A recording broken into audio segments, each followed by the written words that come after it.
Good evening, everyone, and welcome to the March 18th, 2025 Town Council meeting.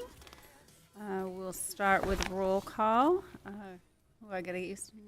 Oh, sorry, before I do that. Madam Chair, I'd like to make a motion to come out of non-public. Second. Motion by Councilor Granessi, second by Councilor Foot to come out of non-public. All in favor? Aye. Aye. Any opposed or abstentions? All right. Now I will do a roll call. Councilor Granessi? Good evening. Councilor Webb? Good evening. Councilor Foot? Good evening. Councilor McEachern? Good evening. Councilor Mojay? Good evening. Councilor Chase? Good evening. And good evening from the chair for the next few minutes. All right.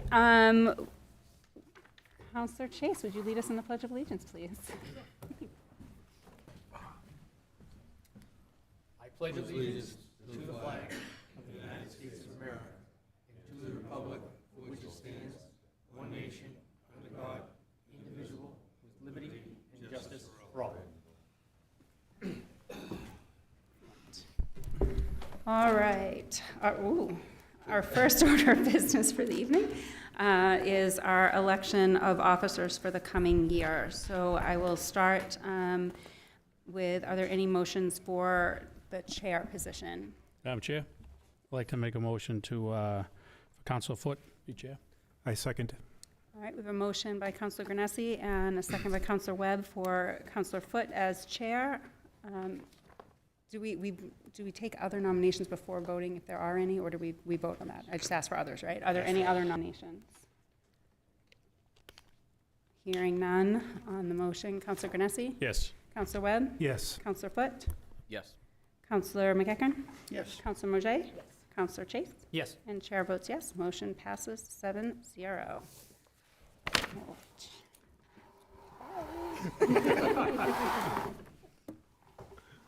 Take your can.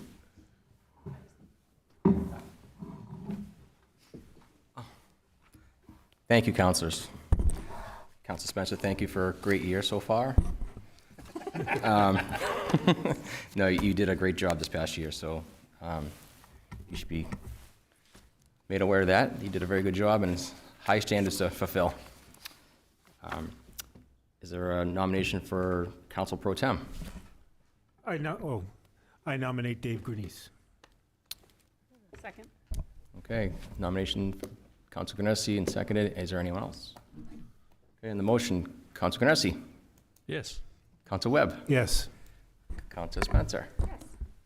Council Chase, Yes. Council Mojay, Yes. Council McEachern. Yep. And the chair votes yes.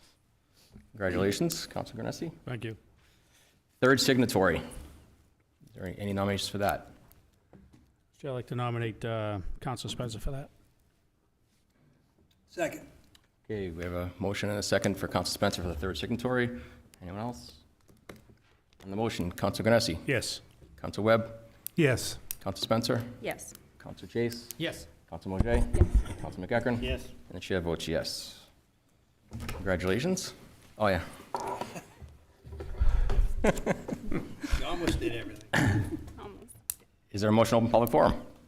So moved. Second. All right, we have a motion and a second to open public forum. All in favor? Aye. Yeah. Opposed? Public forum is now open. If you wish to speak, please come up, say your name and address for the record.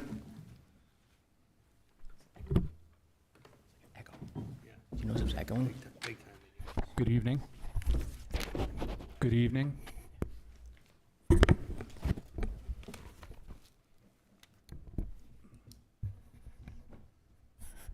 Hello? Okay, I guess it. Good evening, Council. Welcome back, incumbents, and congratulations to the newcomers.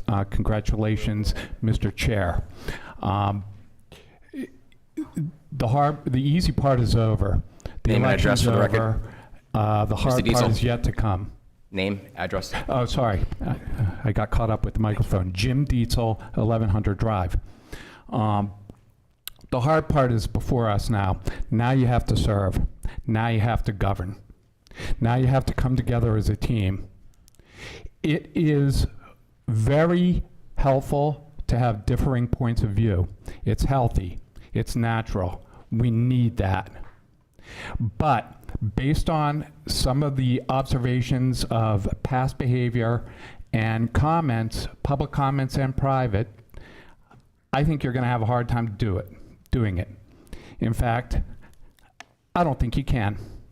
I think that we are on the verge of having the most dysfunctional town government since we let the mayor go. You folks have the opportunity to prove me wrong. You have 1 year. I hope to come back before you at this very podium, raise my hand and say, boy, I was wrong. If you do that, I'll be the very first to lead your parade down Crystal Ave. Please, folks, we're all in this together. We have some challenges and opportunities ahead of us. We can either excel as a town or we can fail. It's up to you. Thank you. Thank you. Anybody else wish to speak from the public? Owen, anyone online? Seeing none rise online, Mr. Chair. Mr. Chairman, seeing no one rise online and no one further in the audience, I'll make a motion to close the public hearing. Second. Okay, we have a motion and a second to close public forum. All in favor? Aye. Any opposed? Okay, public forum is now closed. Consent agenda, 25-23. I'm going to break these up where we have two new members here, so we'll start with that. 25-23, approved minutes from March 4th, 2025. Mr. Chairman, motion to approve the minutes of 25-23. Second. Okay, a motion by Council McEachran, second by Council Spencer to accept those consent agenda. Council Granessi, Yes. Council Webb, Yes. Council Spencer, Yes. Council Chase, you want to abstain? I will abstain, sir. Council Mojay, abstain. Council McEachran, You need 4, right? So I wasn't here, so I'm going to abstain too then, just to make sure. okay. And the chair votes yes. So you're all Motion carries. All right. Consent agenda 25-24, resolution 2025-016 to accept the New Hampshire State Police 1 grant for mobile data equipment. There will be a public hearing on this, April 1st, 2025. Motion to approve as read. Second. Okay, the motion, Council McEachran, second by Council Spencer. On the motion, Council Granessi, Yes. Council Webb, Yes. Council Spencer, Yes. Council Chase, Yes. Council Mojay, Yes. Council McEachran. Yes. Okay, carry 7-0. Chair's report.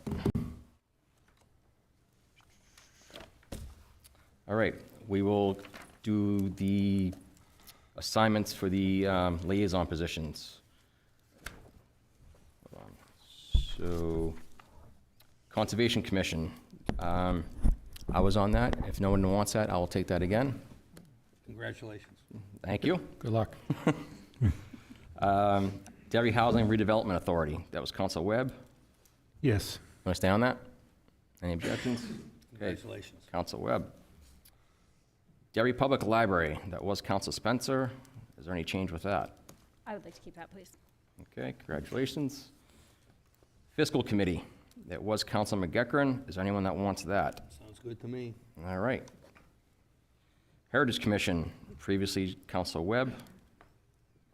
Anyone else want that? Still Councilor Webb. Oh. No? Who wants it? Oh, Randy you want Chase, that? I'll sorry. All right. Council Chase, that is yours. Ooh, cross out Webb, put in. You go with that, Council Webb? Yes. All right. Legislative Committee. It was Councilors McEachran, Granessi, and Spencer. Mr. Chairman, I would nominate Webb for my spot. Okay. I'm So- a little too busy. All right. Anyone else want to be on that? Mr. Chairman, I'd like to stay on it. I'm happy to stay on as well. All right. Any objections? All right. Thank you very much. You're all back on that. Net Zero Task Force. That was Council Spencer. Anyone else that wants that? Council Mojay, that is yours. Thank you. I'm able to, so thank you for taking that one. Thank you. Pinkerton Academy. That was Councilor Flood. We have a volunteer next to me. Council Mojay, thank you. That She's that got to is keep now raising yours. her hand for the rest, that's all. Planning Board member. That was Councilor McEachran and Councilors Granessi. So for the main position, who, Still want it, Dave? No, I'm gonna, Randy? Mr. Chase. Counselor Chase, you want that? Sure. And if I could be the alternate for Mr. Chase. Any objections to that arrangement? I'm perfectly fine with that. All right, I'm so booked. Counselor Chase, you'll be the primary, Counselor Ganesha will be the alternate. Cool. Thank you. Thank you. Public Works was Counselor Flood. Who would like that? Mr. Chairman, I'd like to take Public Works. Okay, that is yours, thank you. Safety Departments, that was Counselor Webb. I'm guessing it's still going to be Counselor Webb, no objections? Okay. School Board, previously Counselor Spencer and Counselor Ganesha is the alternate. I would like to stay on that one. And I'll also like to stay the alternate. Any objections? All right. Southern New Hampshire Hazardous Materials Mutual Aid District, that was Counselor Chericello previously. Counselor Webb, do you like that? All right, that's yours. Taylor Library, that was previously Counselor Flood. Mr. Chairman, I'd like to take that if no one wants it. Okay, it's yours, thank you. The TIF Advisory for the DCC, Dairy Commerce Corridor, that was previously Counselor Chericello. I'll take that. Okay, Counselor Chase. And TIF Advisory, the Gateway District. I'd like to stay with it since I started that back in the 90s, so Okay, finish it off. thank you. And how about the Highway Liaison? Ooh, a new one. All right. Any objection to Counselor Chase taking that? What was it? Nope. All right. Counselor Chase, that is yours. Chase. Hold on here. All right, next, moving on, we would like to bring up the town clerk, Tina Guilford, and town moderator, Dave Nelson, to do a presentation on the past election.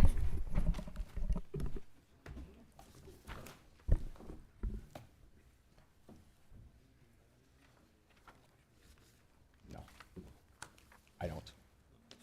Yeah. Good evening.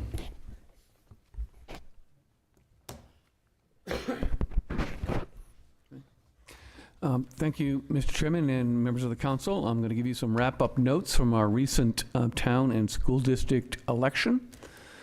First, the fun part. We had 166 students who voted in a special activity for elementary and middle school students to select special extracurricular activities that they were choosing to have, and everyone had a lot of fun with that.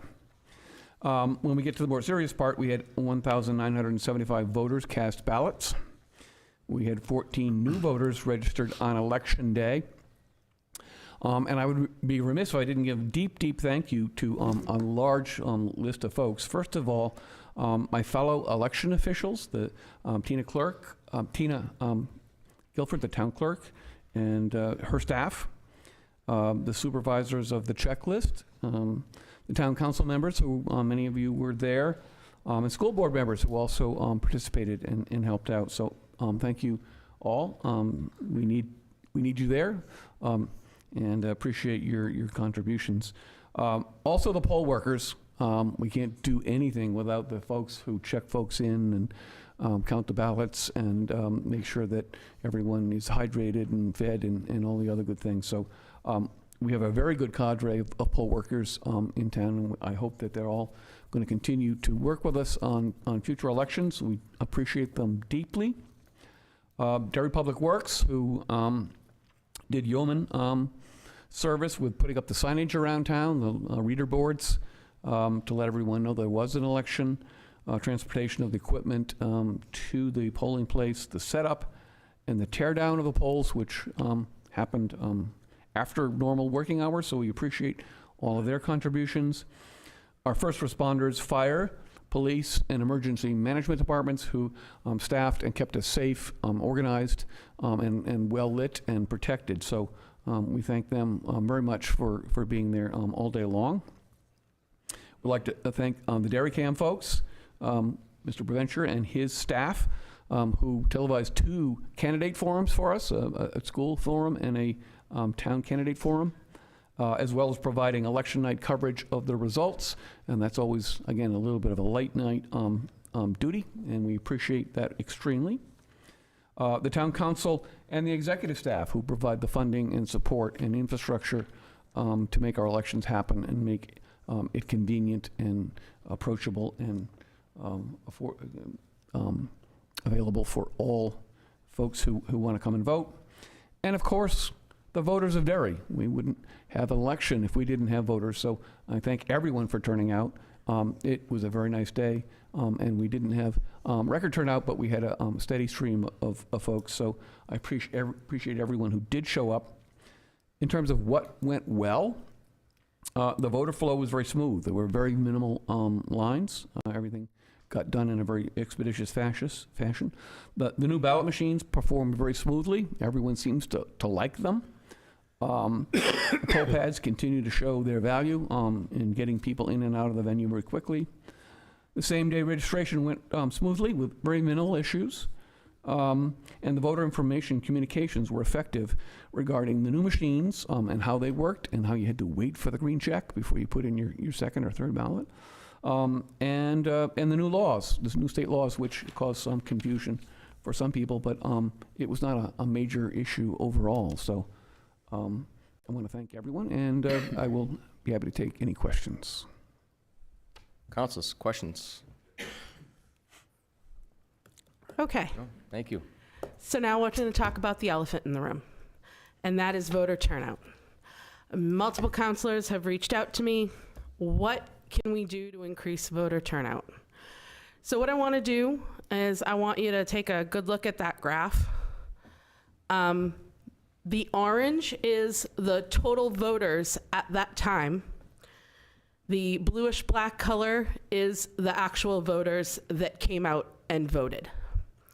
As you can see, this is a long problem. I could have continued back even more.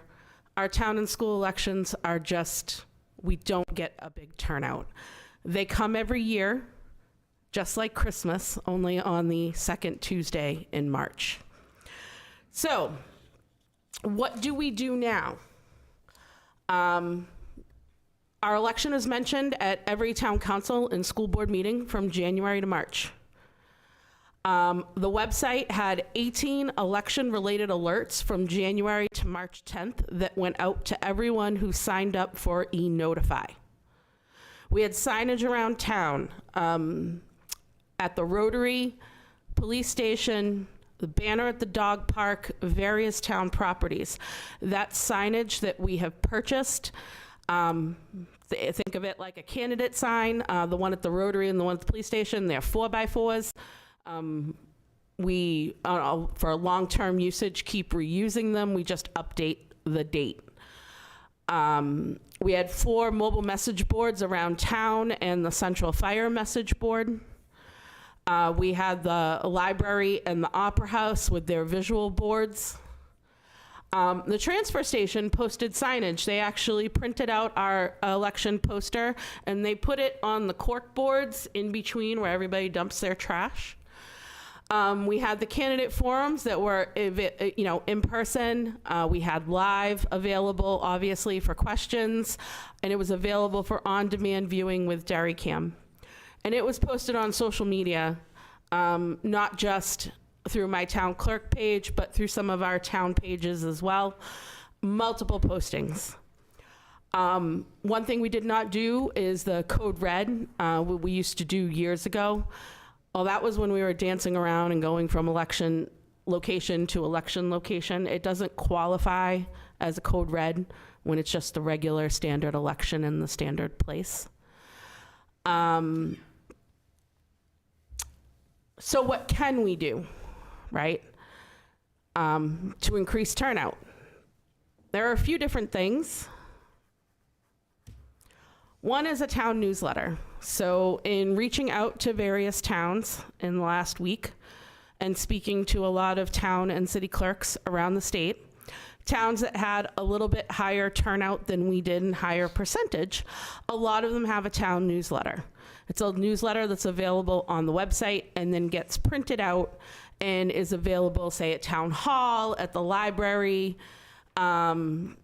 For us, we could probably also have it at like the Marion Garish, maybe at, Birch Heights. But it is not something that just comes out once. This is something that is done every month with various town updates. It's a pretty big undertaking. I am happy to do so if this is something the town council wants us to do. Mailers. I had a lot of people ask me, why don't we mail stuff out?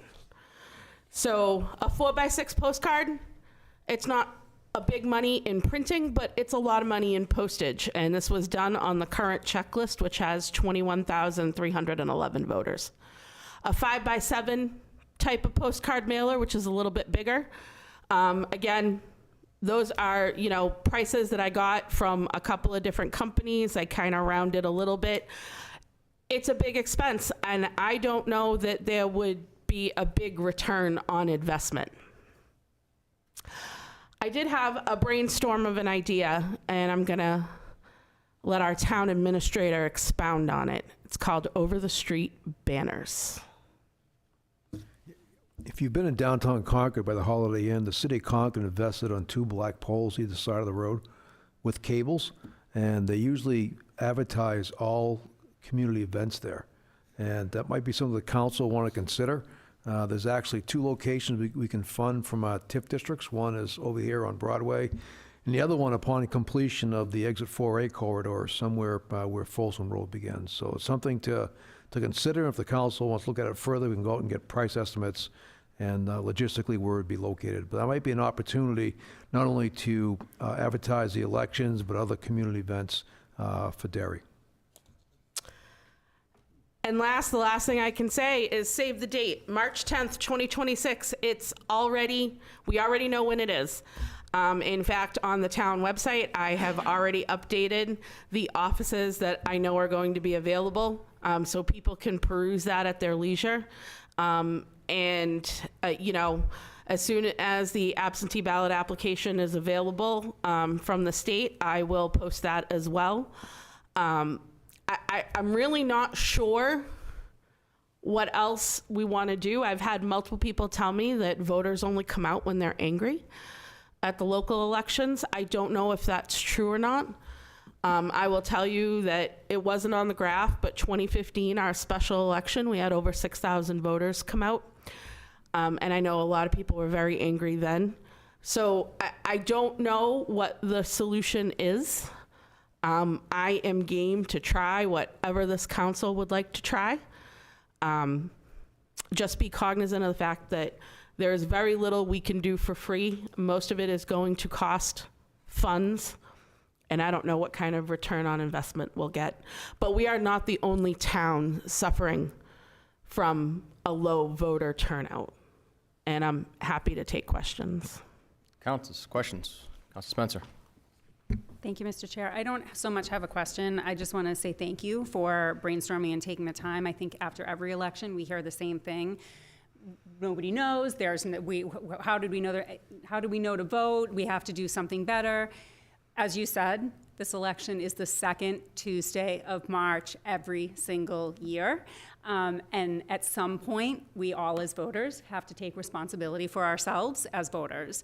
And so I appreciate that you took the time to look at it, because often people come back with, you have to fix this, and it made it very clear tonight that you all do as much as you can thinking there. If other people have other suggestions, I think we're all very open to that. And so I think you would also take those suggestions. If people out there who feel we need better turnout, certainly let us know what you think we can do differently.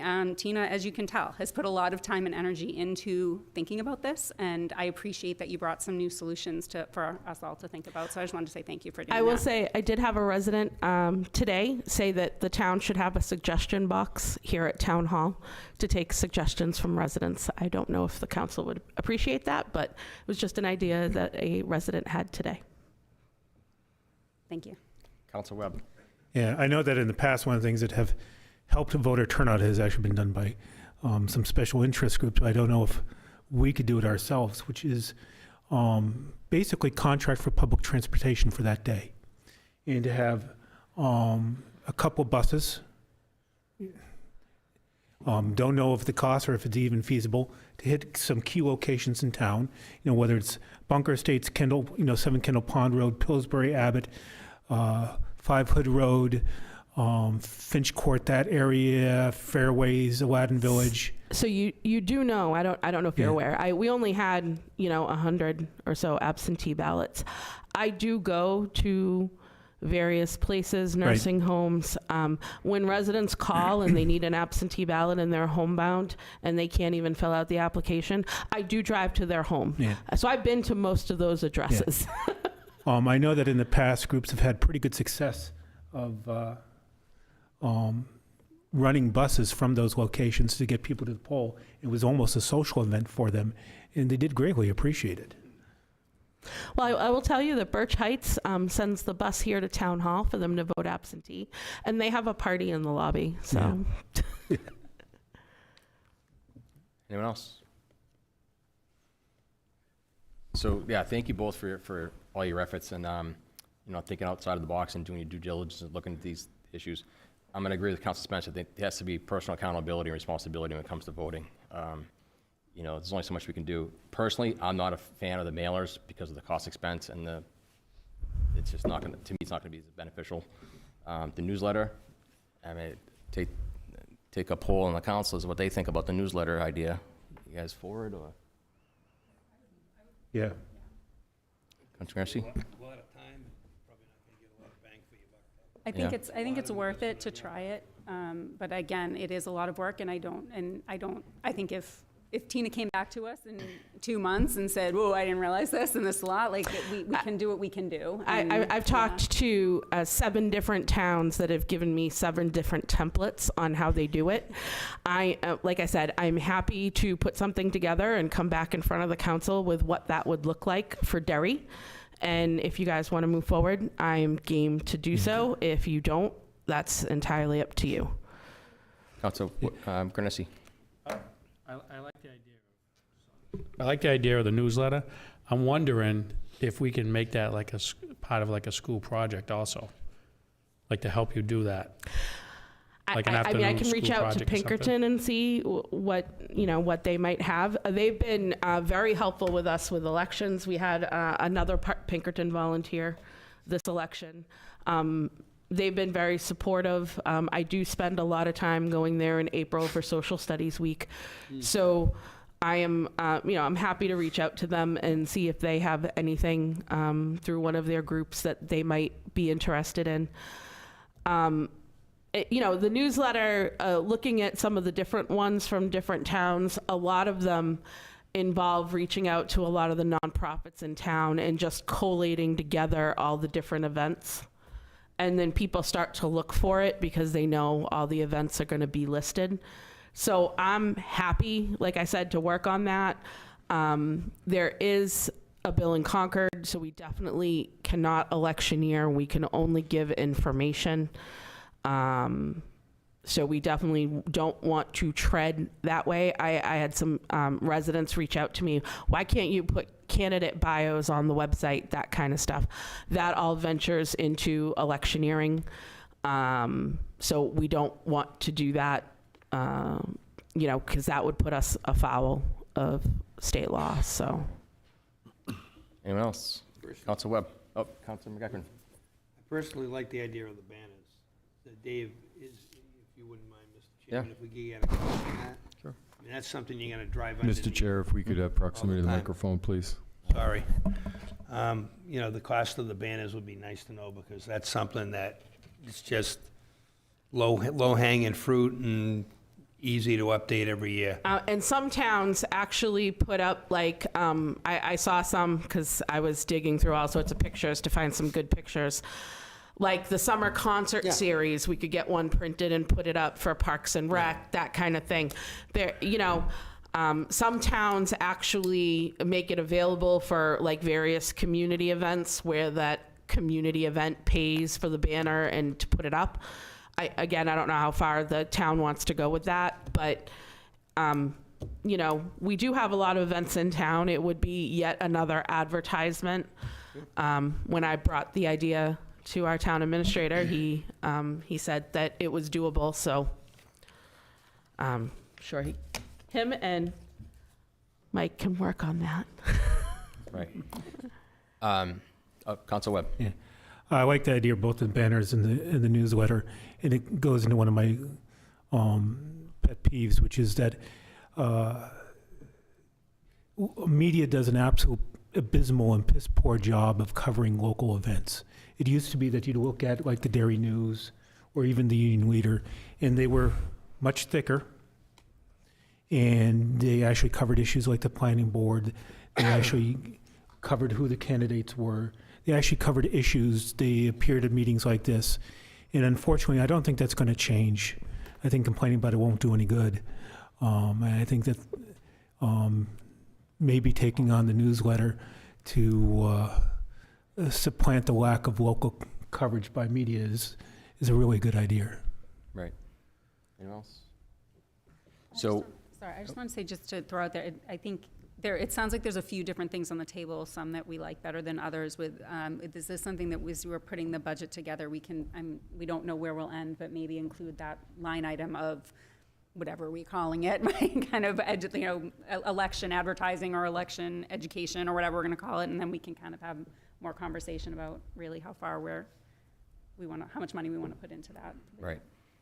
So the banners, I like the idea that the TIF can cover that cost, so there's no direct tax impact on that, number one. And then And the newsletter, I mean, that would be something we would do in-house, myself and my staff. Its cost would be printing, to print some to make available here at Town Hall and at our 2 libraries and maybe at a few other places in town. and then that can be recycled, whatever's not used, or start off low, and that there's a demand, then they can Correct. call you, the library can call and say, hey, we need more copies, and then whatever.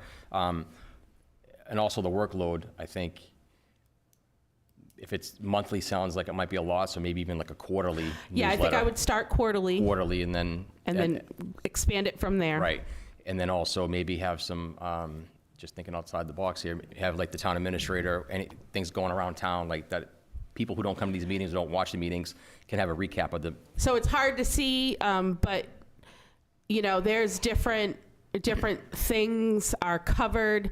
Londonderry had, they had the election in there, but they also had a whole recap from the Department of Public Works and snow removal. Fremont also has the election, and then they have a few other voter information. I mean, these newsletters are not one page. Some of them are 8, 9, 10 pages. There's a lot of information. So I'll work on something. I'll mock something up, and I'll bring that to you guys so you guys can see. And maybe other departments can put like any kind of alert for that specific department, Yep. whether it be water, DPW, or police, fire. Yeah, most of the other towns that do them, they have like a drop dead date where department heads need to forward information for the newsletter. So, yep, Okay. I could definitely work on that. All right. Well, thank you very much. Cool. That's it. Any more questions? Thank you. Nope. Town Administrator's Report, Mr. Karen. Okay. And Mr. Fowler, and/or. Thank you. As Mike will be assuming the position of town administrator, created a vacancy for the Director of Public Works. So since that position, we're reporting a much longer tenure to Mike than to me.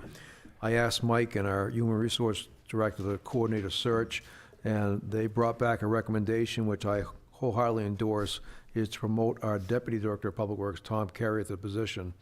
I think Tom's well-known in the community. He's been working for the town for several decades. He's been supporting Mike in managing the various divisions of the department. And the charter requires council confirmation of my appointment, so I would respectfully request that the council act affirmatively on Resolution 2025-012 to confirm the appointment of Tom Carrier as Derry's next Director of Public Works. Okay. Mr. Chairman, I'd be happy to read that resolution. No questions or anything, great. Anyone has a question first? Nope. Having known Tom for probably pretty much as long as he's been here, it's my pleasure to read the following resolution. Number 2025-012, to confirm the appointment of the Public Works Director, whereas Section 8.8A of the Town Charter requires the Town Council confirm the appointment of certain appointive officers, and whereas there will be an impending vacancy in the Office of Public Works Director, And whereas the town administrator has appointed a candidate who possesses the necessary skills, experience to succeed in the position, now therefore be it resolved in council, the appointment of Thomas Carrier as Director of Public Works is hereby confirmed. Resolution shall take effect March 31st, 2025. Second. Okay, motion by Councilor McEachran, second by Councilor Spencer. On the motion, Councilor Granessi. Yes, I think Tom's a good fit for the job. He'll do a great job. Yes. Councilor Webb. I think it's a fantastic choice. Yes. Councilor Spencer.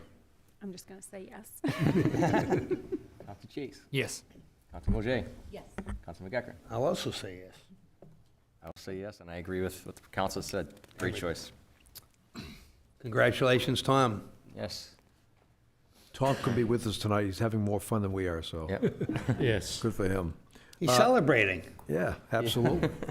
So Somebody next should up is text the report on the status of Resolution 2024-062. That's a resolution approved by the council regarding a evaluation of our police facility. And Chief Healy will lead off the presentation. Chief? Good evening, Thank you, Chief. Dave. Good evening, councilors. I'm excited tonight to present the culmination of about 6 months' worth of work this evening as we present our findings related to our space needs analysis. Thank you. Space needs analysis and facility assessment.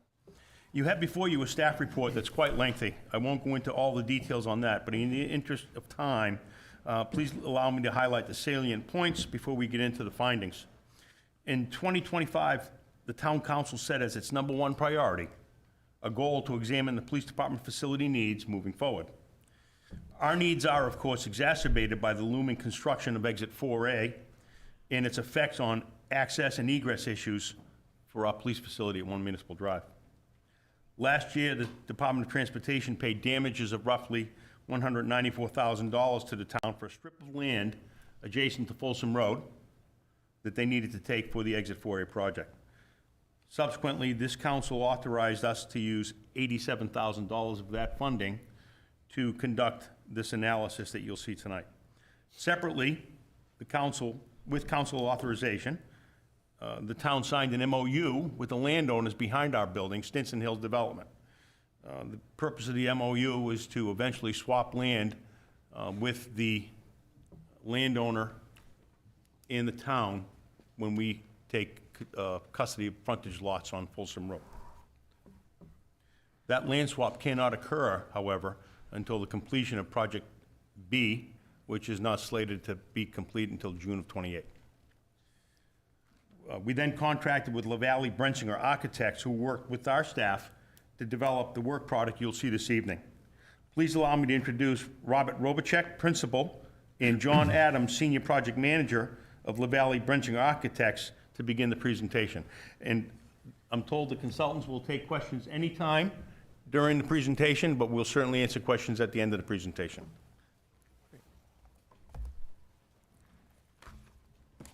Thank you, Chief. Good evening, welcome. I'll control. Absolutely. How's everybody? How you doing?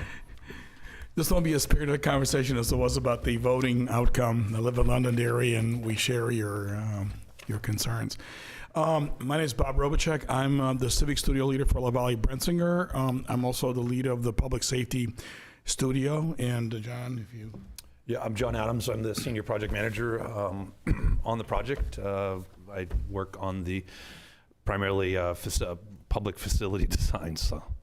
So we're going to take about 20 minutes, but as Chief Healy said, feel free to ask any questions. We were told by David about 30 minutes total, but we serve at your pleasure, so we're not going to rush through it. We're going to walk you through this. This is only a piece of the whole document, which I believe is going to be posted later on your website. So we started working on this about 5 or 6 months ago. And it wasn't just us, but also a team of our engineering consultants and a cost estimator. Next, please. Our firm is based out of Manchester. We've been there for over 47 or 8 years. John and I and our other team members specialize in public safety. We're working together with at least 4 or 5 other communities right now on public safety, whether it be actually 6 or more, including police and fire. This is just a partial list of the projects that we've been involved in over the last even 5 or 6 years. We really live, breathe, and need public safety, and it's what it gets us excited. So we're glad to be working with you and bringing expertise to you. Next, please. The process that we went through, can you hear me okay, right?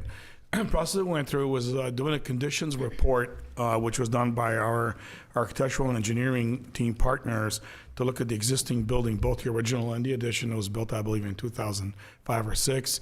Also the existing site, looking for things like deferred maintenance and code issues, et cetera. We did a space needs assessment, which I'm going to talk about in a minute. Based on the space needs assessment, we did a programming for space needs, looking 20 years out. Beyond that, the windshield gets a little bit muddy, but I'll talk about that in a minute as well. Then we proceeded to doing blocking diagrams and test fits using those blocks of space. It's almost like the wood blocks you might have played with or Legos. And then based on that, we developed a final concept together. This is a conceptual study.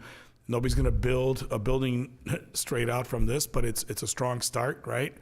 And we also did a basis of design, which is a fancy way of saying that basically described the overall quality of the project to enable our estimator to do conceptual budgeting. We use a professional estimator.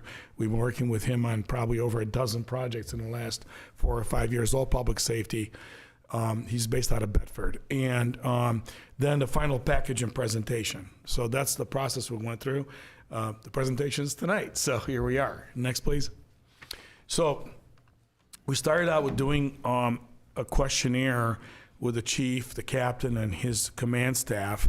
And that questionnaire looked at 2 different things. It looked at what we call soft data, such as security, livability of the building, acoustics, lighting, work environment, and then also we call a quantitative piece of that, which looked at current staffing, projected staffing, growth in staffing. Also looked at things like support functions like storage of evidence, booking intake and processing, and other things that are more quantifiable, break room, locker room, and bathrooms, things of that nature, which are not really soft information. It's harder information that led us to the next step, which is the space program. So currently, the existing building is about, not including the vehicle maintenance, is around 16,642 square feet. And looking at the programming needs, currently, and you might as well make 24, 25, it's, and then 35 and 45, we did it right before the end of the year, right? If you look at that, you see significant growth in space needs. Those needs are not just based on more staff, but it's based on operational efficiency and meeting solid policing operational requirements that are set out by various guidelines, codes, and laws, frankly. So the long-term, the initial growth is almost 75%. You could see, I know, John, if you hover on that line, we're looking, then it grows eventually to about 190% of current for a program of about 31.5 thousand square feet, 31.6. We have worked with a lot of municipalities, and for a municipality your size, with the amount of residential, but also commercial, retail, and other factors, this is right in that ballpark of 25 to 35,000 feet. We also worked with the chief and his command staff to really look at very critically at every one of these things. And it wasn't just a shopping spree. We looked at very critically at keeping the square footage to the minimum operational requirements. Realistically, this building's going to be around for 60 plus years, right? So we're just planning for the 20, because beyond that, it's hard to really see. But the reality is that this area is going to continue growing. I live in London, right next door. We're growing, so you know what I'm talking about. The other facility is the vehicle maintenance facility, which is very undersized, which supports both the police and the fire department. And you see there that the current facility is about 4,600 square feet. In looking at and John will show you later, at every piece of apparatus and equipment and trailers and other things that have to fit in there, the actual overall size is more like 12,250 square feet, and that will be the same for both the two options we're going to talk about, which is a renovation addition and then the new construction. Next, please. We also looked at vehicle issues, which are a major impact on the site. We're looking at approximately 140 plus vehicles. John can move the mouse to that. It's split between visitors, police staff, and police fleet. And it also talks about the vehicle impound, which is required, which is part of that count, and also about 20, so roughly 20 vehicles that would be undercover. We're finding out, not enclosed, but undercover, meaning under a carport type facility. We're finding out that most of the departments are working with right now, from southern New Hampshire all the way up to North Country, are looking to provide some kind of cover for their vehicles for response time, so they're not coming out from a snow or an ice storm and having to de-ice or de-snow those vehicles.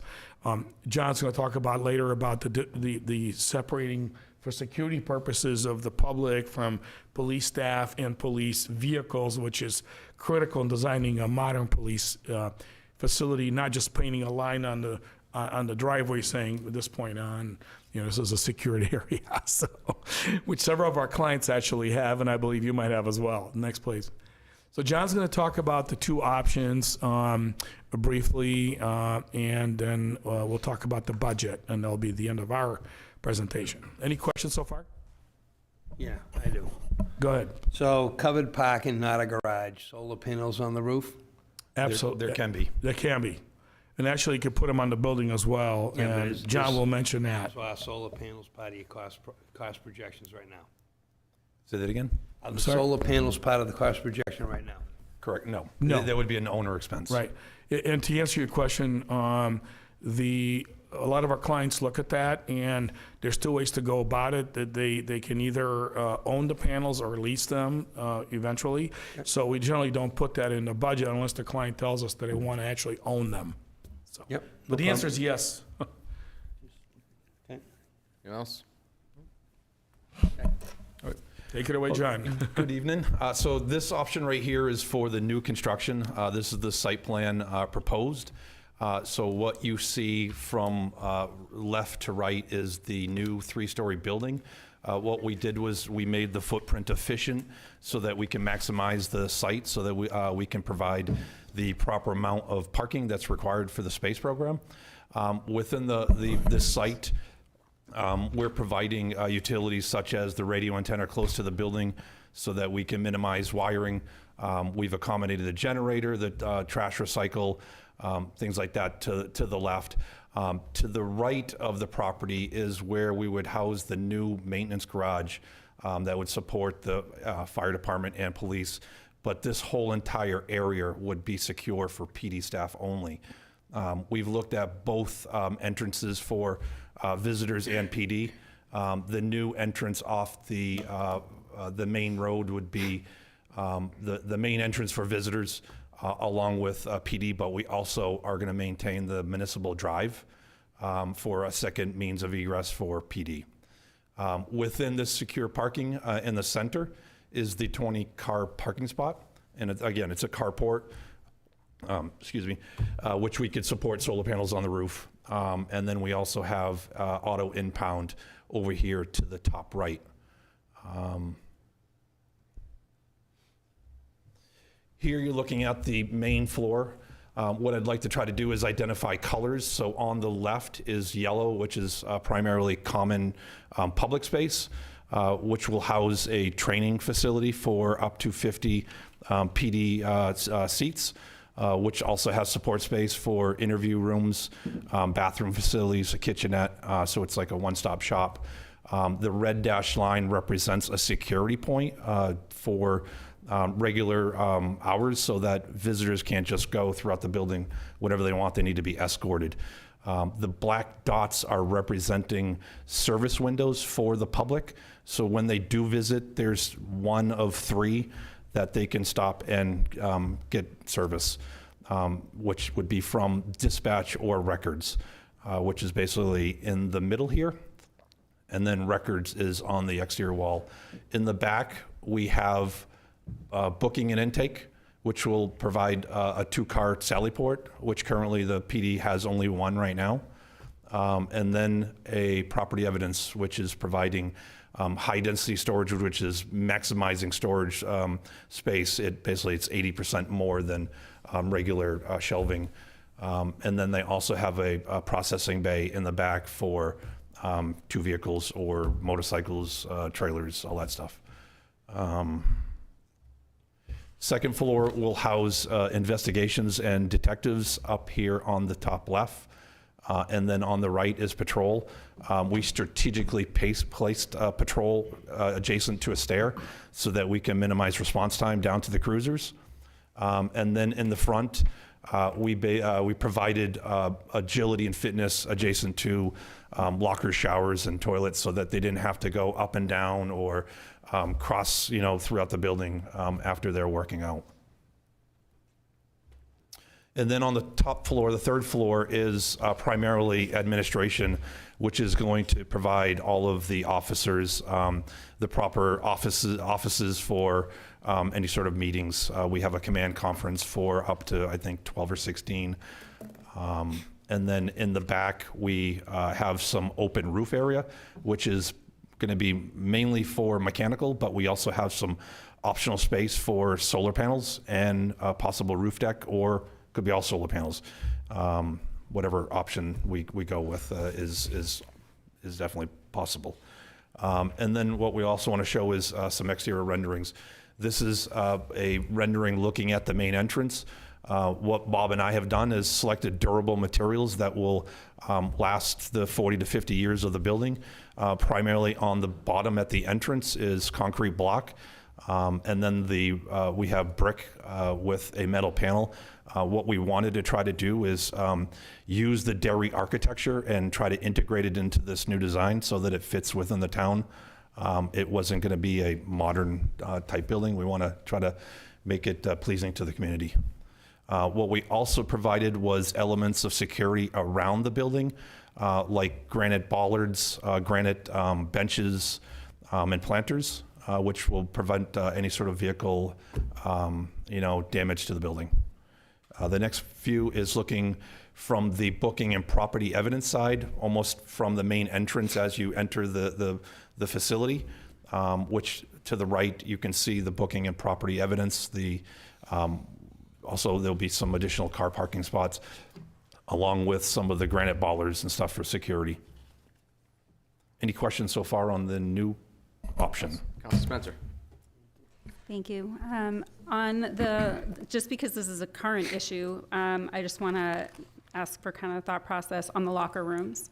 So I'm assuming these little squares with the line in it are lockers themselves? Correct, yep. So there's 72 in the men's locker room and 30 in the women's. We already have an issue, and I just want to make sure that it's been thought through that we have more than double the amount in the men's locker room. Like, are we confident that we're not going to end up in the same problem for having not enough room for the women? That's a great question. So a lot of departments, and I'm going to look at the chief, have a 30-30 pledge, trying to be 30% female by 2030. And that depends on where you are and where you're recruiting. I mean, it depends physically where you are geographically.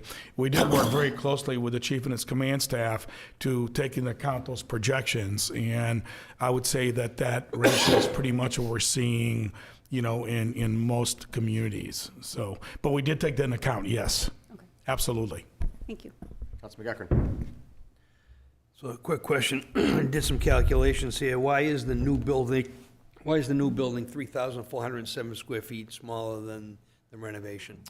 So between new and renovation, there's a drastic change because we're going to work around existing additions, such as structural bearing walls, columns, which doesn't play nicely with new space programs, items like that. So there is a huge deficiency trying It's to actually an efficiency factor. Okay, so it's more structural than physical space for the officers. Correct, to use. yes. So I'm not necessarily losing any physical usable space. No. No. And you'll Okay. see, when we Thank go to you. that option, which is That's next, fine. you'll see that there's a little bit of space left over in that option that John's going to talk about, which is part of that footage that I believe you're talking about. Nope, that's fine, thank you. Oh, you're welcome. Any other questions? No? Okay. We'll go on to the renovation. So similar to the new site plan, this is the renovation. Off to the right, which you can't really see, but this is where the existing building is. This is going to remain, obviously. The existing parking for visitors and PD parking remains as well. So we're trying to be as efficient as possible with the site. In the back, we're providing a two-story building. And again, Bob and I looked at trying to maximize the site opportunity. So we provided parking spots under the building so that we could provide covered parking while we're building the building at the same time. And also providing covered parking in the center similar to the new construction. And both options can support solar panels. To the left, over here is the new maintenance garage, which would support both fire and police. And then all of the utilities, again, are similar to new. So we strategically try to place them as close to the building when we have to. And the vehicle impound. Cool. Yep. So this is the first floor. This is a multi-phase project just because we're dealing with the renovation. So I'm going to start with the new construction. New construction would be, the two-story would be built first. We would get that completed, which would then house the booking and intake property evidence, which allows us to take the booking and intake, which is in the current building right now, move it over here and take property evidence so that we can free up space in the existing building so that then we can renovate it in the future. So this is probably a 2 to 3 phase project. But what we've seen is that, building this new portion of the building, we're going to allow to bring all of that department space into that new and then open up and free the existing building so that we can provide the departmental support for the lockers, the bathrooms, the showers, the agility and fitness. So there's a lot of flip-flopping in here. This would be the most disruptive of the two options, where we would have to get temporary facilities for the department to make this project work. Second floor, in the new construction, we would be housing the administration and investigation and patrol. Again, we've strategically placed patrol, which they are needing to get to their cruises as soon as possible, so they're close by a stair. Within the existing building, the yellow still remains the common space. We have the opportunity to enlarge the training room to 62 task chairs, and then the dispatch and records primarily remains somewhat in the same spot, but it does enlarge to the current needs that the PD requires. The black dots also represents the service windows for visitors. The red area that Bob mentioned before is future growth that the town could use for anything such as, community resource or any sort of community office space that needs housing now. That's roughly about 1,100 square feet or so. So that 3,000 delta is really about 1,500 square feet. Yeah, one of the things we've seen on community policing facilities is an increase in social services on site. And, I'm not sure what Derry does, but that would be a chance to possibly use some of that space or just bank it for future growth. But that's half the delta. The other half is just inefficiency of you basically trying to fit the space program into an existing building. So again, you may say, why do we have future growth? Well, what happens is that we have these large chunks of departments, like booking and intake takes a certain amount of square footage, property evidence takes and you can't fit all of those blocks in a simple box like this. So what we found is that we wanted to utilize the new addition to try to maximize that space for all of the main departments, and then whatever was left in the existing, we were going to maximize as much as we can. But what we found was there was extra square footage, which is a good thing. And then similar to what we did with the new, is this is a rendering from the existing municipal drive, looking towards the existing PD with the new addition in the back, the carport in the center, and then you can see the maintenance garage in the far left corner. And then this one's looking similar towards the maintenance garage, looking towards the new addition, the carport, and the existing building in the back. Any questions on the renovation so far? So I would just say one thing to add to this is that we really, in this option, try to keep the architectural character of the existing building, which is actually two buildings, one built in 1980s, one in 2005 or 6. So we try to use that same sort of material, same roofing shapes, the banding even, right, John? And some of the similarities to make it seem like, give it a contiguous united feel to it versus a brand new building, so. Yep. Thanks, John. Any questions on the renovation? I just have some general questions in the whole thing. Yep. Councilor Webb. I noticed I was looking at the price estimates in your executive summary, and one of the big concerns I have is in the current political environment, if those numbers are realistic. And we're looking, my personal experience the last time we were looking at tariffs on steel and all this other stuff, we saw a significant increase in costs in fire apparatus. I imagine your construction is basically going to be a steel frame. It will. Yeah. The new one will be, yes. And the other area that may not be popular to talk about is the cost of immigration enforcement on construction labor costs. There's been a lot of data on that. And one of the concerns I have, and my guess may be way off the mark, but that it could impact, between those two issues, that could impact costs by about 20%. I will address that when I do the budget, which is coming Yeah. up, because I can address all those. So if we can bear it together until Yep, we get to that, I'll address all of that. Okay. Thanks for the questions. Anyone else? So this is a floor plan of the maintenance garage. So what you're seeing is 2 apparatus bays on the left, and then the remaining 6 bays would be for PD cruisers and command trucks. To the right is the office space along with storage in the back, and then we've also provided some mezzanine storage up above for some extra space. And this will be a pre-engineered steel building.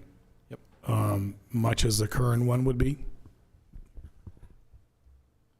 And then the next one is the carport. So this is just outlining that it supports 20 PD cruisers.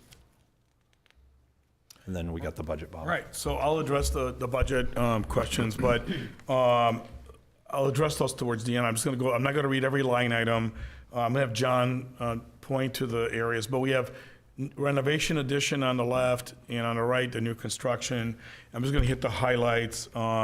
The renovation addition for the building and the site is approximately $22.1 million. I'm rounding it. For the new construction, it's about $22.63 million. That includes building and site. We have a 10% contingency there. That's for design and construction contingency. This is a concept level at this point, so as that gets honed down into final design and construction documents, the contingency goes down, right? But at this level, 10% is a reasonable one. We have soft costs, which includes a variety of things. I'm not going to read them, but also as an allowance for furniture and fixtures.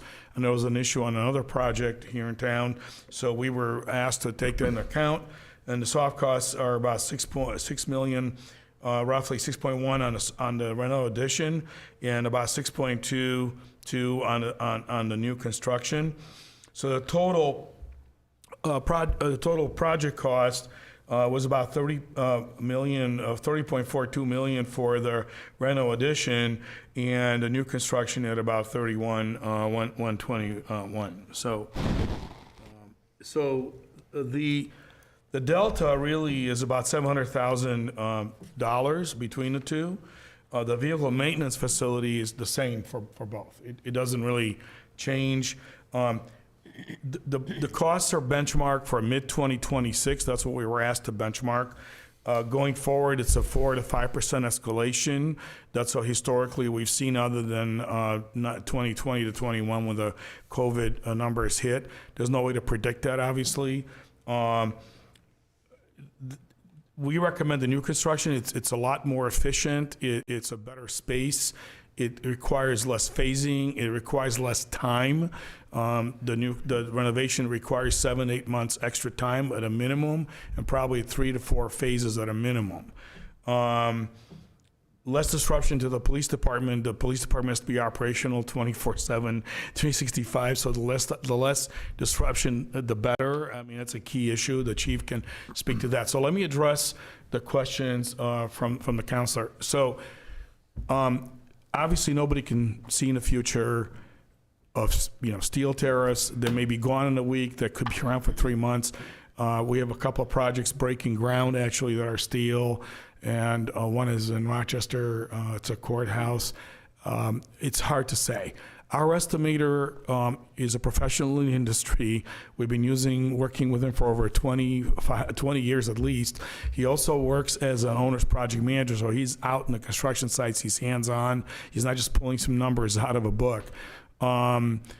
Escalations and all of that. Now, I would say that being in southern New Hampshire, you have a very robust workforce, and we have not seen issues based on labor workforce.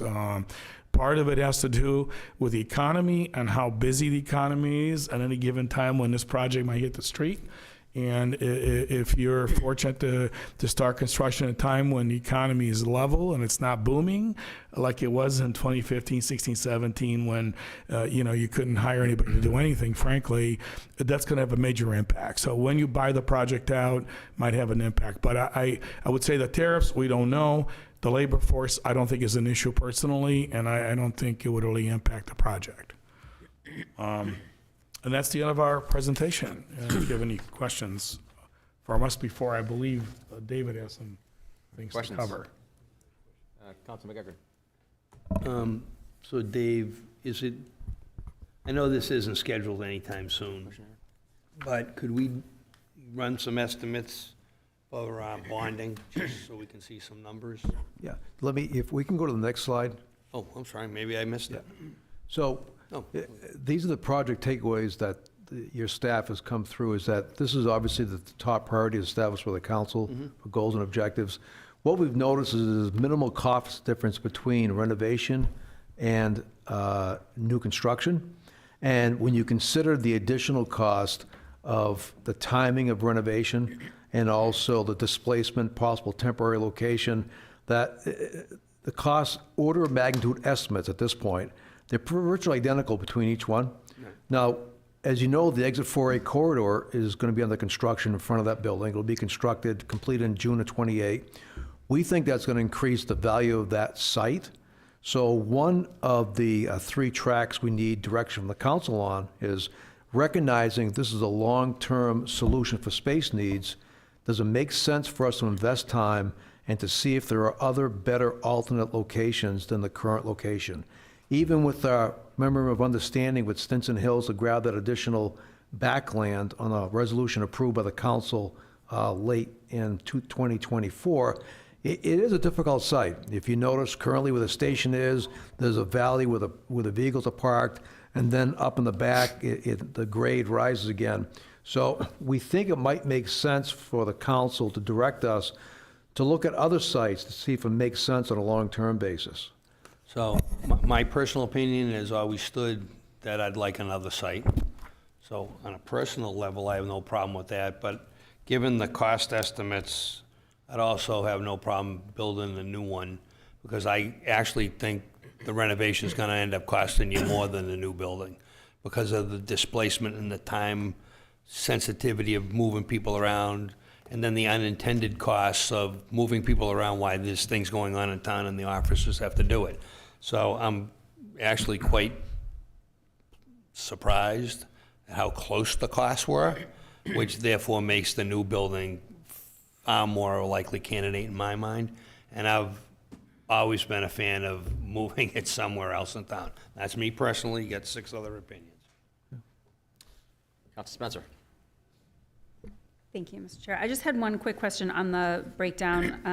The total project cost for each of them, does that include, the maintenance garage is below that, so does that include that 5 million that's below that, or it would be, really be 35 million or? We were asked to break that out separately, Okay. and I we just wanted to did, so clarify. you would add it on to that, and because it's basically the same building, it's the same for both options, but we were asked to break it out separately. Okay, I just wanted to make sure I was reading it correctly. Thank Yes, you. you're reading it correct. We asked them to do that for a couple of reasons. One is the vehicle maintenance facility is a shared facility between police and fire, but also when you go through your travels, you hear of other police departments building stations, and intuitively you look at, okay, what's their cost and their square footage? So we want to make sure when you're looking at addressing the police department space needs, it's really on an apples-to-apples basis on that good. But, the second track, on the next slide, guys, please, one after that, please. The second track is financial considerations. Obviously, if you think back to the Central Fire Station project, there's 2 comments on that. One, it took more than a year to flush out the space needs, but also the budget. More importantly, on Central Fire, it's important to reinforce that even though the fire station is not currently open, the tax impact for that station has been in the municipal budget. This is year 3. So once the station opens, we'll see some incremental increase in utility costs. It's a larger structure, but there will be no significant tax impact because that's already been being paid by the taxpayers for the next couple of years.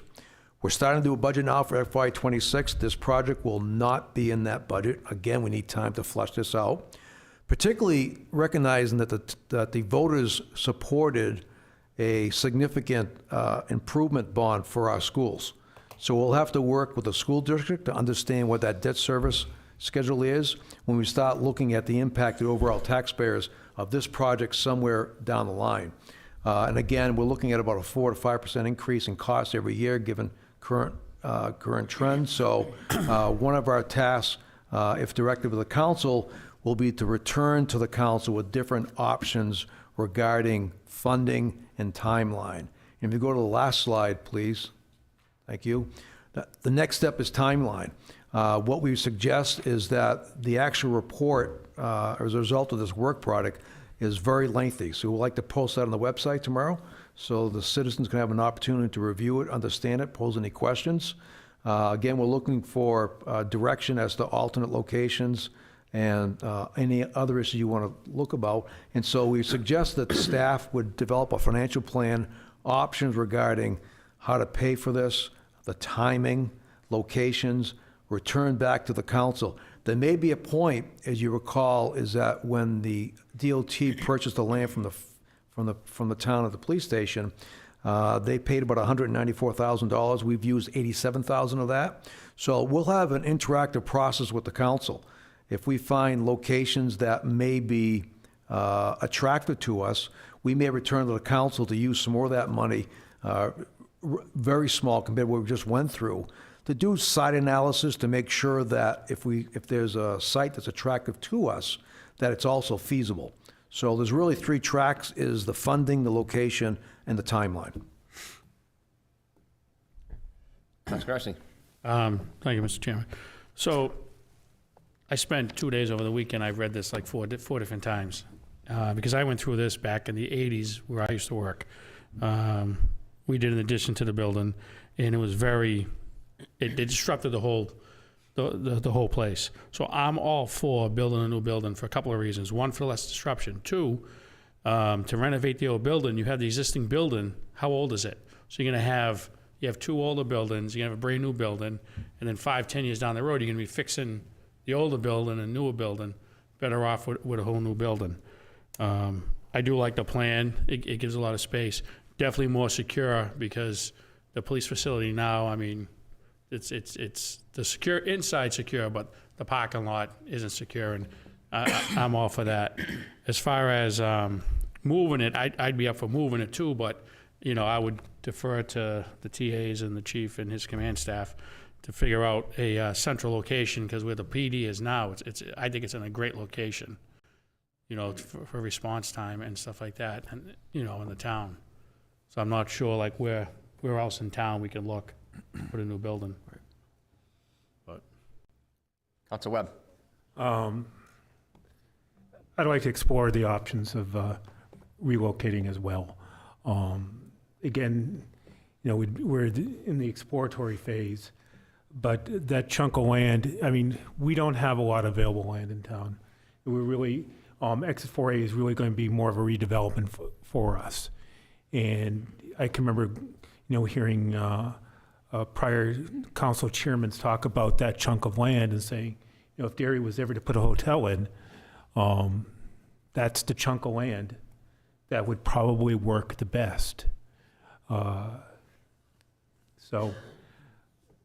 I want to keep our options open. The numbers scare me, but yeah.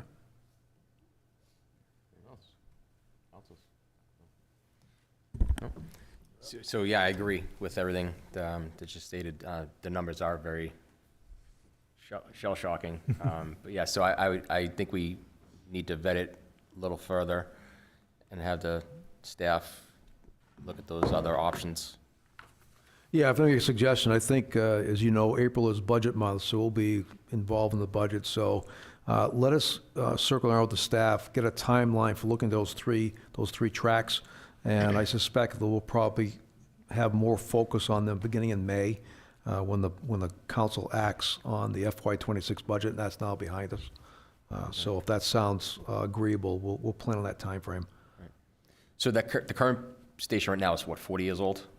Is that math? 40 years old. 40 years old.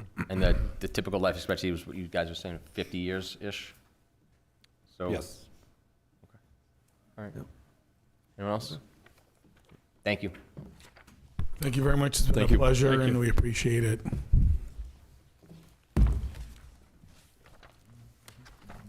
Just a couple more quick things. Finances, the favorable trends on the revenues, nothing of concern at this point, which is really good being this deep into the fiscal year. You may recall that the council approved Resolution 2022-46 to provide prosecutor services to the town of Chester. The chief has evaluated that program. We found out there's a little bit more of a time commitment, so we're going to see a revenue increase of about $12,000 from Chester to make sure that they're paying for the service which we provide. There's a number of bills before the legislature. There's a lot of bills that are attempting, in my view, to have a one-size-fits-all with respect to land use and zoning. So we'll be reaching out again to our state representatives, asking them to not vote affirmatively on those and to make sure that the planning board and the town council can control the land use decisions here in the town of Derry. And as far as projects go, the council may recall a couple of years ago, you authorized the extension of the water system to the Ranch Shepherd Hill development. Public Works opened bids on that this past week, and they're currently still under evaluation, but they appear to be responsive to the bid documents and within budget, so that's good news. And finally, the council, the first meeting after the election, typically makes board and committee appointments. Because all of those positions that have expiration dates in 2025 expire March 31st. And so the chair, the former chair actually, concurred to take advantage of the time. There are still a number of vacancies available for volunteer service on many boards and commissions. Please check our website. So we have a luxury of 2 more weeks. And so that'll be placed on the agenda for your April 1st meeting to make those appointments. That's all I had. Thank you. Boards and committees, anyone interested, please apply for those. Any questions for the town administrator? Anyone? All right, moving on to public hearings. We're going to 25-19, Resolution 2025-010, to apply for a housing infrastructure grant from the Department of Business and Economic Affairs. Planning Director Elizabeth Robidoux will be presenting. Good evening, Liz. Good evening, councilors, town administrators. Good evening. So the town is eligible to apply for an infrastructure grant through the New Hampshire Bureau of Economic Affairs. And we have done that, and this is proposed to help fund the Route 28 sewer interceptor project.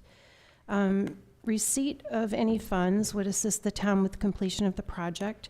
Currently, we anticipate utilizing funds from wheeling revenues associated with the Southern New Hampshire Regional Water Project and wastewater surcharge that will be assessed to out-of-town customers.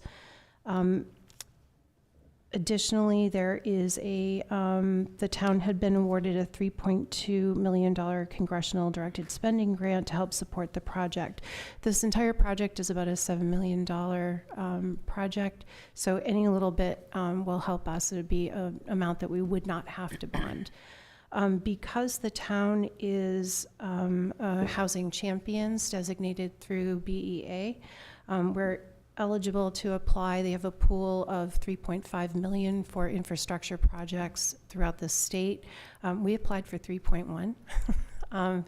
So I don't know that we would be awarded the entire amount because there are 18 designated communities throughout the state. But tonight we're asking the council to affirm our application to BEA, and then if we are awarded funds, to direct the town administrator to accept those.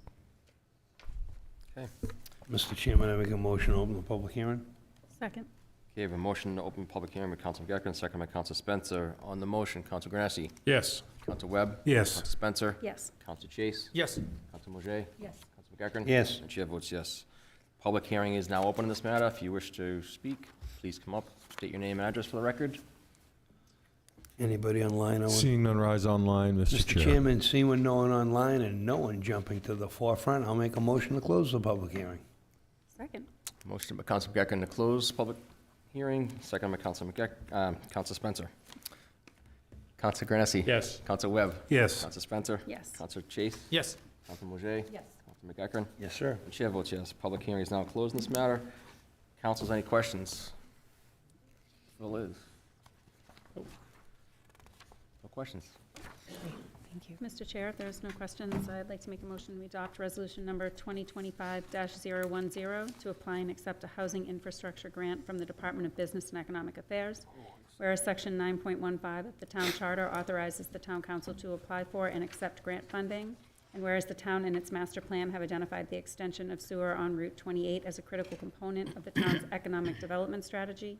And whereas the town has received a grant from the U.S. Environmental Protection Agency to fund a portion of the project costs. And whereas there is a state grant opportunity which may reduce the local share of the project, now therefore be it resolved in council pursuant to RSA 3195B that the town administrator is hereby authorized to apply for, accept, and expend up to $3,500,000 from the Department of Business and Economic Affairs through its Housing Infrastructure Grant Program. This resolution shall take effect immediately upon its passage. Second. Okay, motion by Council Spencer on the resolution. Council McEachran seconded. On the motion, Council Grassy. Yes. Council Webb. Yes. Council Spencer. Yes. Council Chase. Yes. Council Mojay. Yes. Council McEachran. Yes, sorry. I heard the M. I jumped quick. You'll get used to it. 2 yeses. All right, and the chair votes yes. Motion passes 7-0. Thank you, Liz. Councilors. Thank you. Appreciate it. Thank you. All right, moving right along. Public hearing 25-020, resolution 2025-011, to accept a gift for a fire training facility and transfer of funds from the Fire Capital Reserve. Fire Chief Sean Haggart and Assistant Chief Greg Laro presenting. Good evening, Chiefs. Good evening. Good evening, councilors. Welcome to the two new councilors. I look forward to working with you. This evening, we're here to ask you to accept a $650,000 grant and transfer $50,000 from Fire Capital to the Fire Facilities and Equipment Capital Fund Reserve. This Fidelity Donor Advised Fund grant was made on the Advancement Initiative Donor Advised Fund. Charitable is an independent public charity that sponsors a donor advised fund program. In a donor advised fund, donors make irrevocable charitable contributions to the Fidelity Charitable and have the privilege of recommending those grants to public charities, such as the town. Access to this fund was facilitated by our own firefighter, Patrick Glennon, after being approached by Catherine LaFord, an agent for the fund. Up on your screen, you'll see a photo conceptually of what the structure would look like. Assistant Chief Greg Lero will provide you a few details of conceptually where we're going with this project, if you approve. Thank you. I echo the chief's sentiments. Welcome to Councilors Mauger and Councilor Chase. I think you both will make a great addition to the council. So what you have in front of you, the photo is a typical modular style Connex container training facility. One of the reasons that we need this facility in town is we're limited to 2 days a year at the New Hampshire Fire Academy on the house. After that, we have to pay for additional time up there. And as you can imagine, it's difficult to get our employees live fire training. And what this facility will do is offer the opportunity to provide live fire training, which only improves their skills and their efficiencies and the services that they can provide to the taxpayers and visitors of this community. I'm happy to answer any questions you might have on the building. Before we actually do councilor questions, we usually do a public hearing, so I will make a motion to open the public hearing. Second. Motion by Councilor McEachran to open public hearing, second by Councilor Spencer. On the motion, Councilor Granessi. Yes. Councilor Webb. Yes. Councilor Spencer. Yes. Councilor Chase. Yes. Councilor Mauger. Yes. Councilor McEachran. I waited that time, yes. And the chair votes yes. Public hearing is now open this matter. If you wish to Night speak, one, I'm well confused. come up and do so. State your name and address. Seeing none, rise online, Mr. Chair. And seeing none rising internally, I will make a motion to close the public hearing, Mr. Chair. Second. Motion to close public hearing. Councilor McEachran, second by Councilor Spencer. Yes. Councilor Granessi. Councilor Webb. Yes. Councilor Spencer. Yes. Councilor Chase. Yes. Councilor Mauger. Yes. Councilor McEachran. Still yes. And the chair votes yes. Public hearing is now closed on this matter. Councilors, questions? Council Webb. Congratulations. Do you have any thoughts on location so far? With the support of now DPW Director Mike Fowler, we've located two areas that appear very promising. We need to do a little more dive into those areas.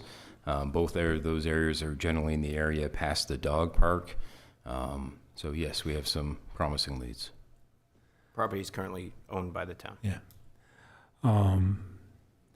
Now, will this facility be open to other town departments and other area departments? I think it's important that if we have this resource, we share it with our mutual aid partners as we work with them on mutual aid calls. But it does present an opportunity as a potential revenue source in the future. Currently, we've paid to, as Assistant Chief Lero said, go to the New Hampshire Fire Academy. There's been times where we've also been charged to go to the Nashville Fire Training Facility to get our recruits that needed training. And the last thing I want to say is that I'm insanely jealous.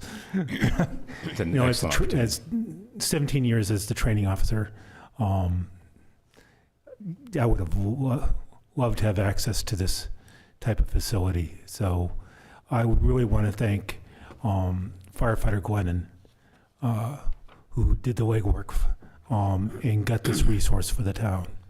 I think it'll be a superb resource for not just everybody in the fire department, but for others as well.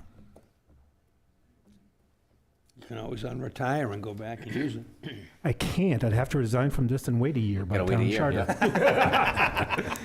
I appreciate your comments, Councilor, and one thing that I had failed to mention, it was in the staff report, is that the facility would be available for use by other town departments as well, the police department, if they wanted to train in that facility. Oh, neat. Anyone else? Nope. Yeah, and just to echo what Council Webb just said, so thank you very much to Firefighter Glennon and the staff for looking into this, and it's going to be a great asset. So, Seeing as how we have 2 retired firefighters on the board, if either one of you gentlemen want to read this. Sure, I will. Or actually 3 retired firefighters. I apologize, Charlie. I apologize. I just looked up and said, oh my God, there was 3. My apologies. I'd like to make a motion in reference to resolution number 2025-011 to accept a private donation for the fire department training facility. Whereas Section 915 of the Town Charter authorizes the Town Council to apply for and accept funding from private sources, and whereas the town in the Capital Improvements Program has identified the need for a fire department training facility, whereas the town was recently notified of a donation from an anonymous source for this project. And whereas funds are available in the Fire Department Capital Reserve Fund to augment the donation to complete the project. Now, therefore, be it resolved in council pursuant to RSA 31:95-B that the town administrator is hereby authorized to accept a donation through the Fidelity Charitable Donor Fund in the amount of $650,000. Further, as agent to expend, transfer $50,000 from the Fire Department Capital Reserve Fund to the Fire Facilities Capital Reserve Fund to complete the funding for this program. All right. Second. Motion by Counselor Chase, second by Counselor McEachran. On the motion, Counselor Granessi. Yes. Counselor Webb. Yes. Counselor Spencer. Yes. Counselor Chase. Yes. Counselor Mojay. Yes. Counselor McEachran. Yes. And chair votes yes. 7-0. Thank you, Chiefs. Thank you for your support. Thank you. Thanks. Having said that, Chief Fioli, can you get a $30 million Anonymous anonymous donation for the police station? Is that possible?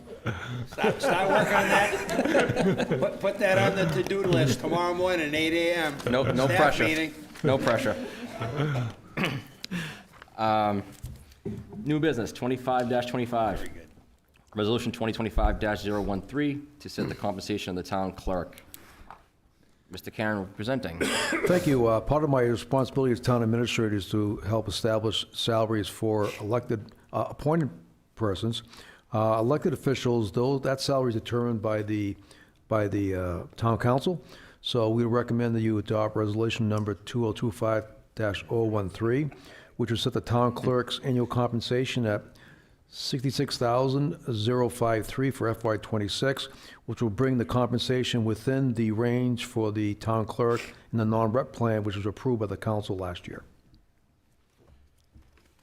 Question? Motions? I will make a motion through the resolution gladly of 2025-013 to set compensation of the town clerk and provide employee benefits.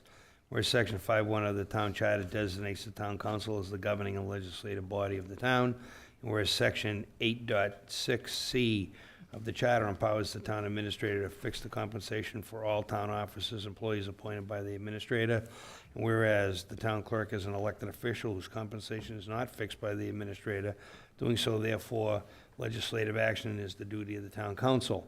Now therefore be it resolved in council that the town clerk's base annual compensation is established at $66,053 for FY26, and further be it resolved that the town clerk is hereby provided with access to the full range of employee benefits available to non-represented employees.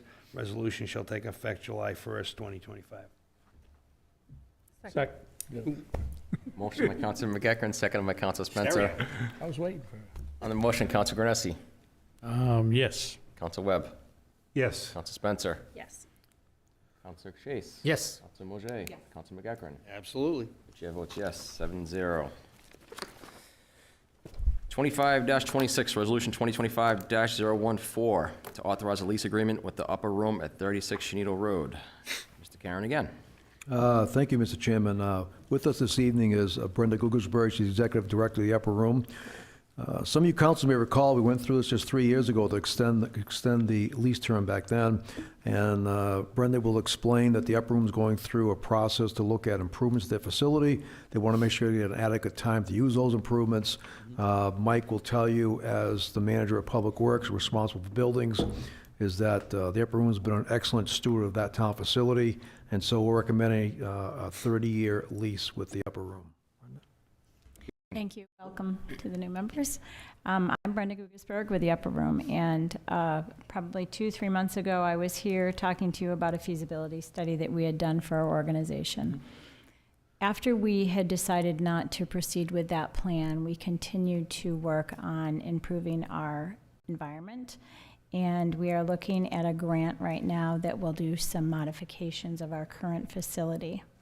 We also were invited to apply and look at one of the CDBG grants through Shaheen's office.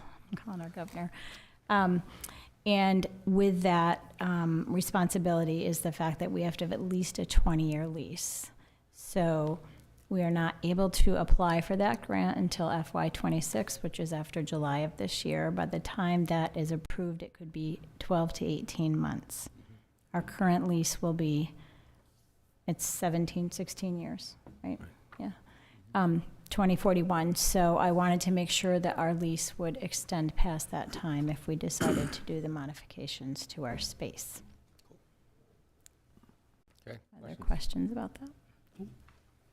Well, the only question I have is, or comment actually, is I live in the neighborhood right around you folks, and you guys are outstanding stewards of that property. Thank you. Familiar with Annie Ryder and all the good work you folks do, and be a easy one to extend your lease. So thank you very much for everything you do for the community. Thank you. Irreplaceable. Yeah, outstanding. Anyone else? Anyone want to read the motion? Okay, hold on. Mr. Chair, I'll make a oh, sorry. Go did ahead. you No, want no. to All right. All right ahead.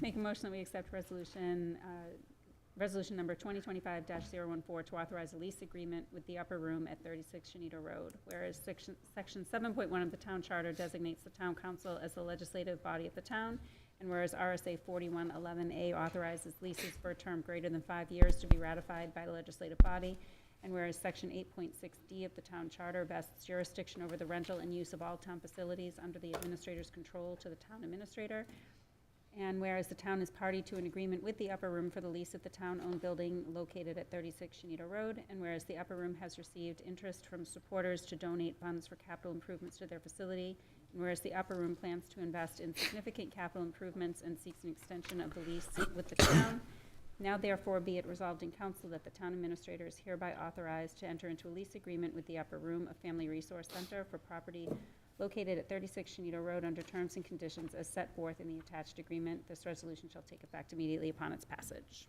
Second. Motion by Council Spencer, second by Council McEachran. On the motion, Council Granessi. Yes. Council Webb. Yes. Council Spencer. Yes. Council Chase. Yes. Council Mojay. Yes. Council McEachran. Yes. And the chair votes yes. Thank you for all you do. Thank you. Thank you. Thank you very much. Best of luck. Agenda item 25-27, resolution 2025-015 to accept New Hampshire highway safety grants for speed mitigation devices. Chief Fioli. Good evening again, councilors. Like that. This evening, we'd like to get acceptance or an approval from the council to apply for a highway safety grant for 2 LiDAR units. Now, LiDAR is, you're familiar with radar speed measurement. LiDAR is laser speed measurement. They're more accurate. They're more refined, a much narrower beam. When you aim your laser device at a vehicle, you are getting feedback on that vehicle and that vehicle only, unlike radar. The cost of the 2, you know that we approved last year the purchase of 2 motorcycles. That RFP closes this Friday. We just received notification from the Justice Assistance Grant people that that money is available to spend now. So as early as Monday, we could make a decision and purchase those vehicles. So in order to outfit those 2 motorcycles with laser speed devices, we found that there was highway safety funds available for the purchase of those devices, and the Highway Safety Agency will pay us 75% of that grant, of that cost, I should say, and the town is responsible for 25% of that cost.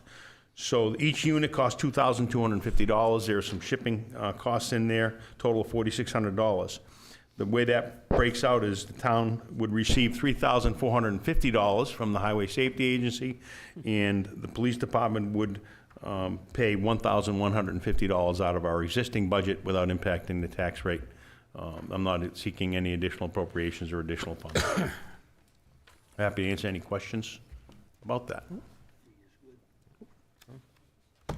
Mr. Chair, if there's no questions, I'd like to make a motion. So I move resolution number 25-15 to accept New Hampshire Highway Safety Grant for speed mitigation devices. Whereas section 9.15 of the town charter authorizes the town council to accept grant funding, and whereas the funding is available through the New Hampshire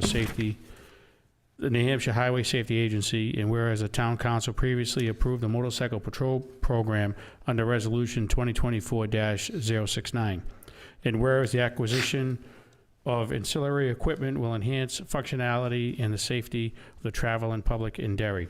Now therefore be resolved in council pursuant to RSA 31:95B that the town administrator is hereby authorized to apply for and accept and expend $3,450 from the New Hampshire Highway Safety Agency to purchase 2 LiDAR speed mitigation devices. This resolution shall take effect immediately upon its passage, March 18, 2025. Second.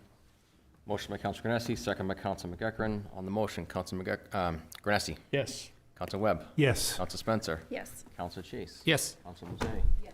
Council McEachran. Yes. The chair votes yes. Motion carries 7-0. Thank you, Chief. Thank you, councilors. Councilor comments or liaison reports. Council Spencer. I just wanted to make one quick announcement, and I'll make it a little closer to the date too, that the VFW and American Legion are holding a Veterans Ruck March, 5K walk, fun run, hike, whatever you want to do for it, is Saturday, May 3rd, starting at 10:30 at the VFW at 18 Railroad Ave. It's a $25 registration fee, and it'll benefit a lot of their programs, such as Memorial Day flags, holiday baskets for veterans, the wreaths at Christmas, scholarships, things like that. So I just wanted to give a shout out now, and we can maybe perhaps have them come to either public forum or a chair's report at a future date to talk a little more about it. Somebody be here. Oh, he's here. I don't know if you want, a little out of order, but if you wanted to, someone is here if we wanted to have a moment, but. I think that's great. Come on up.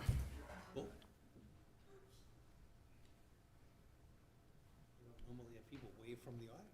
I know, I'm glad there was a wave from the audience. And I saw him over there earlier.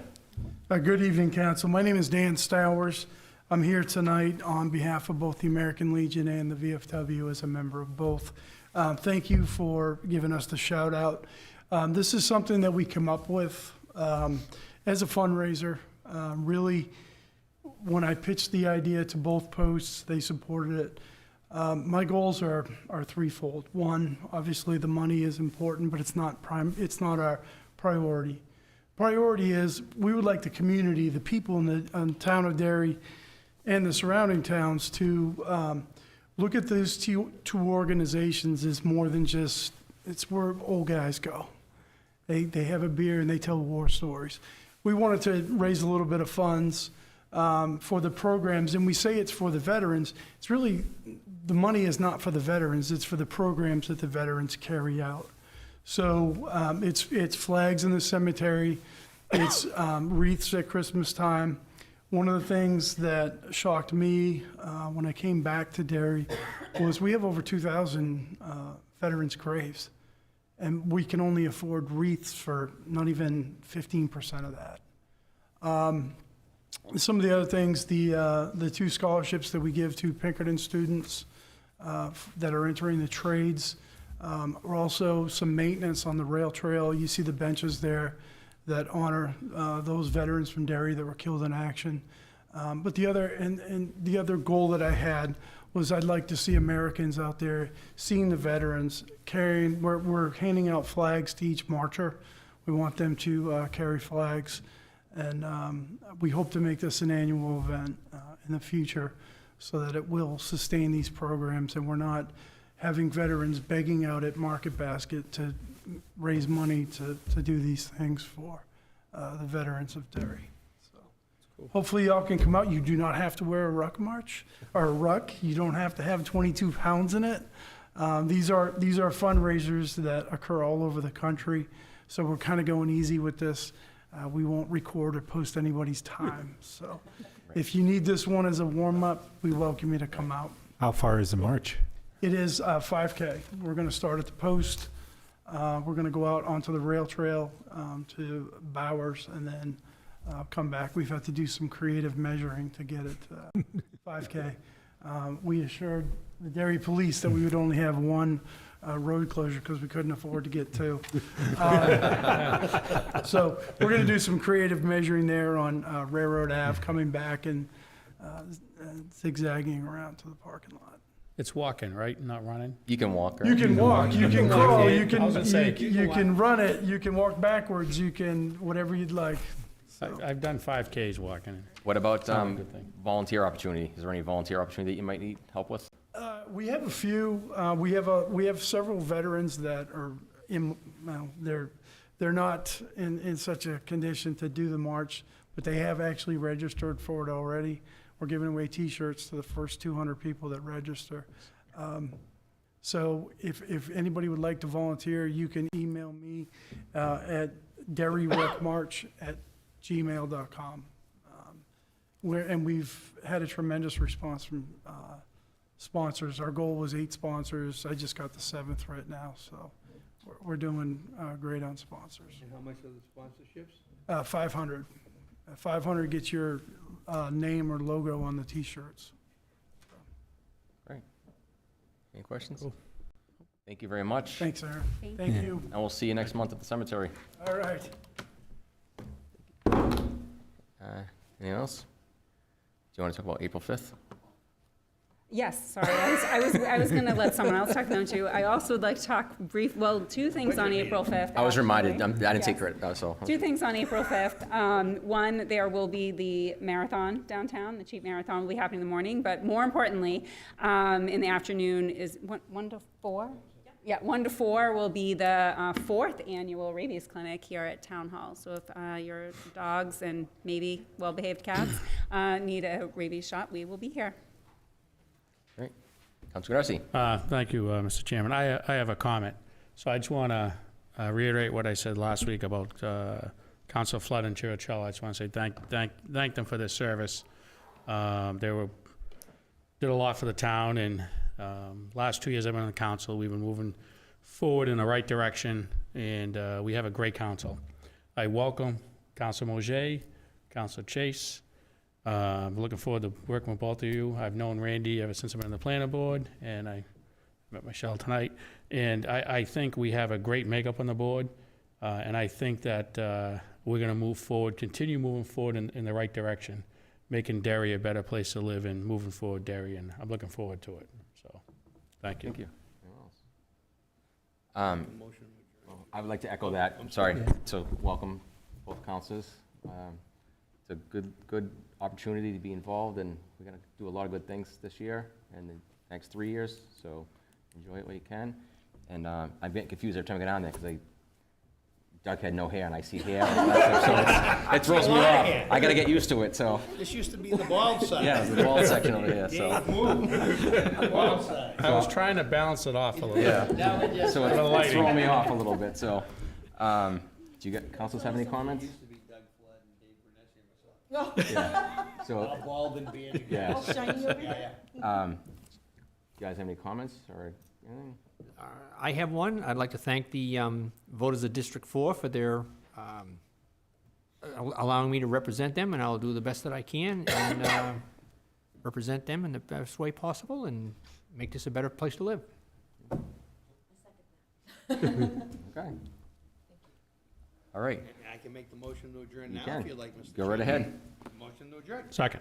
Motion adjourned, seconded. All in favor? Aye. Meeting is adjourned.